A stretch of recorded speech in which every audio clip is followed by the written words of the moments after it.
হঠাৎ করে মিডিয়ার সামনে চলে আসলেন অপু বিশ্বাস। বেশ কিছুদিন হলে তাকে নিয়ে সোশ্যাল মিডিয়ায় একটু বেশি গুঞ্জন উঠে গেছে। আর এই গুঞ্জনের বিরুদ্ধে কথোপকথন বলতে তিনি মিডিয়ার সামনে হাজির হয়েছেন। ভালোবেসে শাকিব খানকে বিয়ে করলেও 2018 সালে তাদের ডিভোর্স হয়ে গেছে, কিন্তু নানান ইস্যুতে তাকে মিডিয়ার সামনে মাঝে মাঝে দেখা যায়। তবে এখন আপনারা প্রত্যেকে জানেন মেগাস্টার শাকিব খানের দ্বিতীয় স্ত্রী শবনম বুবলী নাকি দ্বিতীয় বাচ্চার মা হয়েছে। আর এই ইস্যুটাই সবচেয়ে বড় ইস্যু। আর ইস্যুটা নিয়ে ইদানিং তোলপাড় গণমাধ্যমগুলো। অনেকে প্রশ্ন তুলতেছে, শাকিব খান তো শবনম বুবলীর সাথে কোনো সম্পর্ক রাখেনি, তাহলে হঠাৎ করে তো শবনম বুবলীর বাচ্চার মা হলেন, এই বাচ্চার বাবাকে? এই বিষয়টা নিয়ে অপু বিশ্বাসকে যখন জিজ্ঞেস করা হয়, অপু বিশ্বাস বেশ কিছু কথোপকথন বলেন, যেটা আসলে খুবই বাজেভাবে মিডিয়ায় ছড়িয়ে ছিটে পড়েছে, যেগুলো নিয়ে নেটিজেনরা নানা রকম আলোচনা করেছিল। আর এই আলোচনাকে কেন্দ্র করেই আসলে অপু বিশ্বাস এবং শবনম বুবলীর মধ্যে দূরত্ব আর একটু বেড়ে যায়।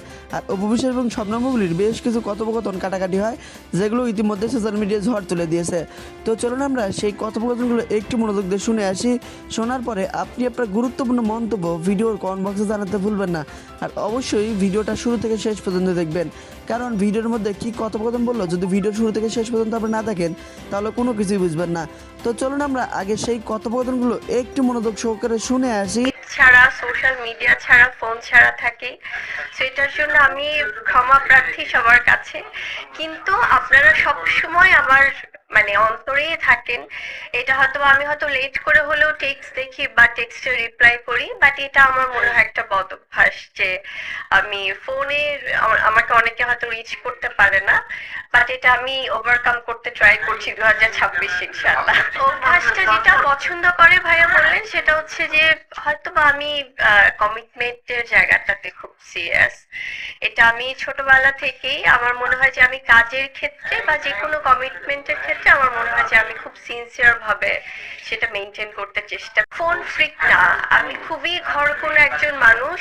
হয়তো বা আমি কমিটমেন্টের জায়গাটাতে খুব সিরিয়াস। আজকে ভক্তদের জন্যই আমি এখানে। বুবলি ভক্তরা সবসময় যেভাবে আমাকে ভালোবাসে, যেভাবে সাপোর্ট করে, সেই কারণটাতে আজকে বুবলি আমি এতটা পথ পেরিয়ে এসেছি। কমিটমেন্ট এমন একটা জিনিস, এটা আমাদের স্পেশালি আমরা যারা মিডিয়া ইন্ডাস্ট্রিতে আছি রাখতেই হয়। যে কোনো প্রফেশনেই সবাই রাখে, বাট তারপরও আমাদের দায়ভারটা একটু বেশি। সিজন চেঞ্জ হচ্ছে, যার জন্য একটু ঠান্ডা জ্বর তো থাকছেই। আর সেখানে আমার রেসপেক্টেড যারা জার্নালিস্ট ভাই বোনেরা আছে তারাও তো আসলে অনেক সময় অনেক অসুস্থতা নিয়ে আসছে।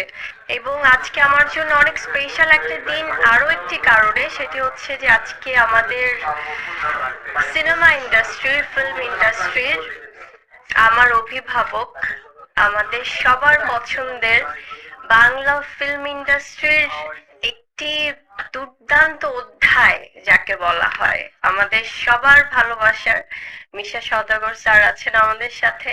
Thank you so much sir for coming here. খুবই ভালো লাগছে আমার, কারণ আমার বড় ভাই এবং আমি, ভাইয়ের সাথে আমার অনেকগুলো কাজের সৌভাগ্য হয়েছে। এতটা আগলে রাখে সবসময়, এতটা স্নেহ করে অভিভাবকের মতো। তো আমি খুব অনার্ড আজকে যে একসাথে আমি স্যারের সাথে এসে এখানে উদ্বোধন করতে পারছি। ফোন ফ্রিক না, আমি খুবই ঘর কোনো একজন মানুষ। আমি খুব বাসায় থাকি যখন, একদমই সব নেই এবং ভীষণ হার্ড ওয়ার্কিং। এই ভালোবাসার জন্যই আমরা কাজ করি। এবং আমাদের যারা ইন্ডাস্ট্রিতে যারা পথপ্রদর্শক আছেন, মিশা স্যার, ওনার কাছ থেকে আমি সব সময় শিখি। এত জানেন এবং শুটিং এর সময় সবসময় এরকম করে অনেক অভিজ্ঞতা শেয়ার করেন। সো স্যারদের পথ ধরে আমরা যাচ্ছি, ওনারা যেমন ভালোবাসা পেয়ে যাচ্ছেন। সো আমরা সেখান থেকে যখন এরকম করে আপনারা বলেন ভাইয়া যে দর্শকরা ভিড় করছে, নিচে জায়গা দেওয়া যাচ্ছে না, সবাই চলে আসছে গ্র্যান্ড ওপেনিং এ, দর্শকরা দেখতে হুড়মুড়িয়ে পড়ছে, সো এটাই আমাদের পাওয়া। আমি তো আসলে বরাবরই একটু কম কাজ করি। আমি চাই যে একটু কোয়ালিটিফুল কাজ যেন হয়। সেটা বছরে কয়টা কাজ হলো, কোয়ান্টিটির থেকে কোয়ালিটিটাই আমি চাই যে আসলে মেনটেন করতে। যদিও সবসময় পসিবল হয় না, কারণ আমাদের সিচুয়েশন ওয়াইজ অনেক সময় কাজের সংখ্যাটাই অনেকেই হয়তো কাউন্ট করে যে কয়টা কাজ করছে দেখি, বাট আমি সবসময় চাই স্রোতের একটু বিপরীতে থাকতে, কম কাজ হোক বাট আমার যারা শুভাকাঙ্ক্ষীরা আছে তারা যেন দেখে বলে না ভালো কাজ হচ্ছে। প্রফেশনাল লাইফ হোক পার্সোনাল লাইফ হোক সবকিছু মিলিয়েই যেহেতু খুব ভালো একটি বছর আমি কাটাতে পেরেছি, সো সামনে 2026-এর জন্য সবার কাছে অনেক দোয়া চাই যেন 2026 সালটা অনেক বেশি আসলে প্রাপ্তির জায়গাটাও যেন থাকে এবং সুস্থভাবে থাকতে পারি।